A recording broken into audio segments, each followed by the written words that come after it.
Buenas tardes, profesor. Mi nombre es Neil Canales, estudiante de Automatización y Control Industrial en la sede Puente Alto de INACAP. Junto a mis compañeros Jesús Bravo y Javier Riquelme, estudiantes de la misma carrera, presentaremos el tema Sistemas de Control Avanzado. Antes de comenzar con la presentación, debemos entender que para la realización de estos sistemas de control avanzados, primero tenemos una base que son los sistemas de control básicos.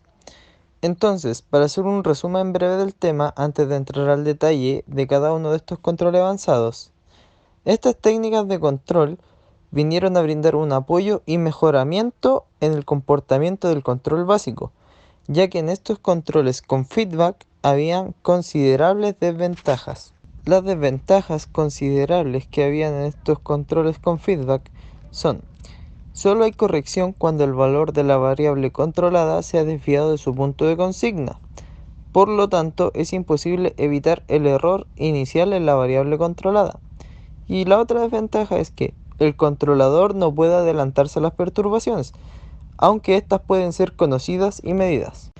Para ser exactos, el término control avanzado no tiene una demarcación clara, pero se puede definir como un conjunto de técnicas y herramientas que permiten adaptarse a las condiciones cambiantes del proceso. Los tipos de control existentes son: control feed-forward, control en cascada, control de relación, control selectivo.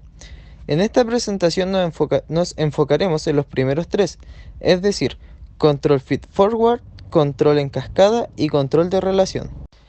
El primer control que veremos será el control feed-forward o anticipativo. Este control tiene como función ser un control auxiliar en el lazo cerrado, donde su fin es disminuir o atenuar el ingreso de perturbaciones medidas o conocidas al lazo de control.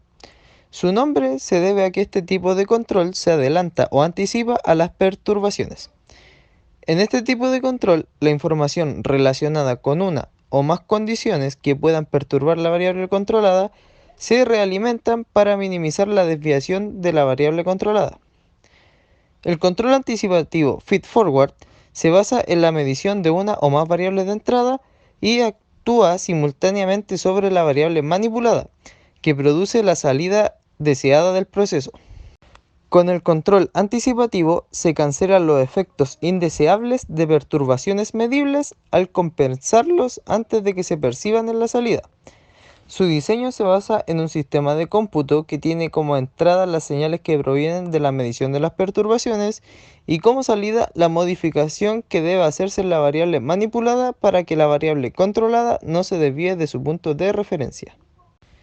Cabe destacar que este sistema por sí solo no tiene mucho sentido, debido a que solo controlaría perturbaciones, ya que no maneja información de la salida del sistema. Es por esto que este tipo de control se usa en sistemas realimentados, es decir, con feedback. Como se observa en la imagen, tenemos el diagrama de bloques de un sistema feed-forward y un diagrama PID de este mismo. En la imagen PID podemos ver cómo en la entrada del producto tenemos un transmisor de caudal que envía información al controlador y este, dependiendo del valor del transmisor, determinará cuánto vapor permitirá pasar al intercambiador de calor. Pero si nos fijamos bien, este controlador no sabe cuál es el valor de la temperatura saliente del proceso. Y como se mencionó anteriormente sobre las características de un sistema feed-forward, observamos de igual manera que se envía información de posibles perturbaciones antes de que éstas entren al proceso. Una de estas podría ser la variación de caudal, es decir, si el caudal aumenta, más vapor se necesitará para llegar al valor deseado. En cambio, si disminuye, se necesitará menos vapor. Además de que este sistema no sabe si se está llegando al valor deseado, ya que su función es corregir ante posibles perturbaciones.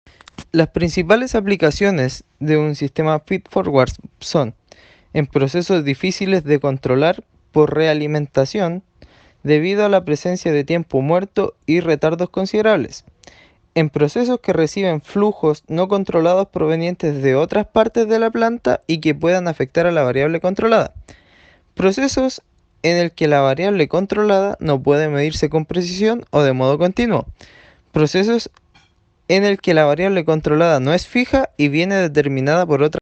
Ventajas y desventajas del sistema feed-forward.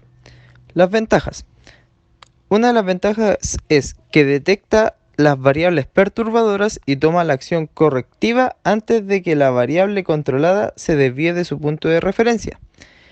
Y también de que es útil para procesos con tiempo muerto y de respuesta dinámica muy lenta. Las desventajas, en cambio, son: requiere medir todas las variables perturbadoras del sistema, requiere conocimiento exacto del proceso, no corrige perturbaciones no medidas, es insensible a variaciones en los parámetros de los elementos del lazo de control. Entonces, la pregunta es, ¿qué es más conveniente? Aunque el control anticipado podría llevar al control perfecto, las desventajas antes descritas hacen aconsejable que se combine el control anticipativo con el realimentado, para que éste corrija las posibles perturbaciones en el modelo de la planta y los cambios en los parámetros de los elementos del lazo de control. Ahora pasaremos a la explicación del por qué es conveniente combinar el control anticipativo con el realimentado. Como podemos observar en el plano PNID, en este caso, si el caudal es constante procedente del controlador de temperatura, pasa sin cambios hacia la válvula. En cambio, si se presentan variaciones en el caudal, la señal proveniente del controlador feedforward correspondiente se suma o se resta, según el sentido de variación en la temperatura. De este modo, los cambios de carga en el caudal del producto son detectados y corregidos inmediatamente y compensan los cambios anticipados, que por esta causa pudiesen producirse en la temperatura. A continuación, los dejo con mi compañero para que sigamos viendo los otros sistemas de control avanzados. El control en cascada se define como la configuración donde la salida de un controlador de realimentación es el punto de ajuste para otro controlador realimentado. Más exactamente, el control en cascada involucra sistemas de control de realimentación o circuitos que estén ordenados uno dentro del otro. La estructura de control en cascada se caracteriza por dos controladores realimentados anidados, siendo la salida del primero, o también llamado maestro, el punto de consigna del controlador secundario, o también llamado esclavo. La salida del controlador secundario es la que actúa sobre el proceso. Estabilidad de operación. Las perturbaciones en el lazo interno o secundario son corregidas por el controlador secundario antes de que ellos puedan afectar a la variable primaria. Cualquier variación en la ganancia estática de las partes secundarias del proceso es compensado por su propio lazo. El controlador primario recibe ayuda del controlador secundario para lograr una reducción en la variable primaria. Las constantes de tiempo asociadas al proceso secundario son reducidas drásticamente por el lazo secundario.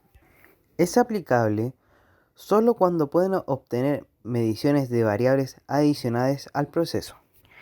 Requiere medir las perturbaciones en forma explícita, además es necesario un modelo para calcular las salidas del controlador.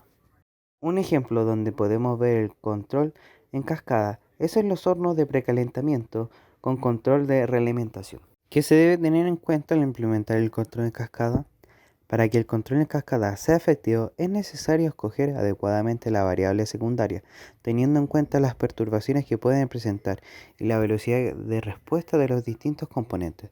De acuerdo con los siguientes requisitos, una de las primeras aplicaciones del control en cascada es un proceso donde la variable manipulada es el flujo de servicio, como el agua o el vapor, sometido a una perturbación. Eliminar el efecto de algunas perturbaciones haciendo la respuesta de regulación de sistemas más estables y rápidos y mejorar la dinámica del lazo de control. El control en cascada es uno de los controles más utilizados, ya que sus mayores ventajas se presentan en el tiempo de respuesta ante una perturbación, es decir, la perturbación es corregida antes de que pueda afectar al proceso, debido a los lazos de control internos implementados en el sistema. El operador solo deja el set point de la variable principal y el control de temperatura estable del set point del controlador interno. Control de relación. El control de relación es un sistema de control en el que una variable de proceso es controlada con relación a otra variable en una proporción fija. Generalmente, las variables que se desean mantener en una relación fija son las ratas de flujo de dos corrientes, una de las cuales la que no se controla, porque está sometida a perturbaciones frecuentes que provienen de la unidad de producción. El control de relación puede hacerse mediante un divisor o una estación de relación. En el primer caso se introduce un elemento no lineal al lazo de control, por lo que resulta no recomendable. La estación de relación es un amplificador de ganancia ajustable. En la primera figura se muestra un ejemplo de control de relación de dos fluidos, y en el segundo una figura de control de relación utilizando un divisor. Control de relación utilizando una estación de relación. Mientras que el control en cascada es un método que mejora la regulación en una variable, el control de relación satisface una necesidad específica, el control de relación entre dos cantidades. La señal del transmisor de señal es multiplicada por un factor fijado manual o automáticamente. La señal de salida del multiplicador es el punto que consigna el controlador, cuya señal de salida actúa directamente sobre la válvula de control. Diagrama de bloques del control de relación. Aquí se tiene un controlador esclavo GC y el controlador maestro está abierto.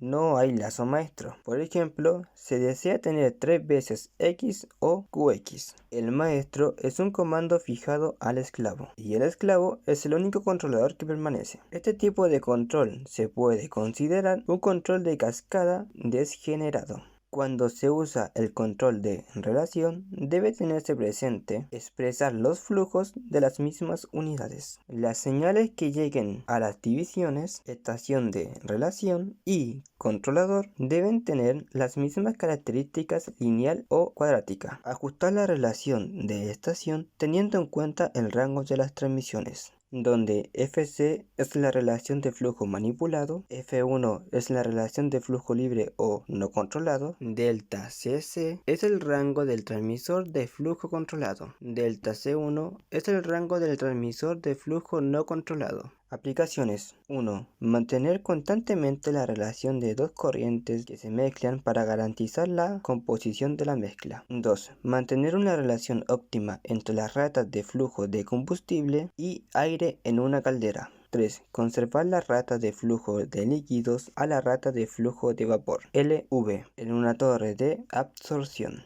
Por ejemplo, este controlador de relación de un sistema que se mezcla cuando se manipulan ambos flujos. Bueno, y para finalizar, les doy las gracias por ver esta presentación, y sin más preámbulo, me despido.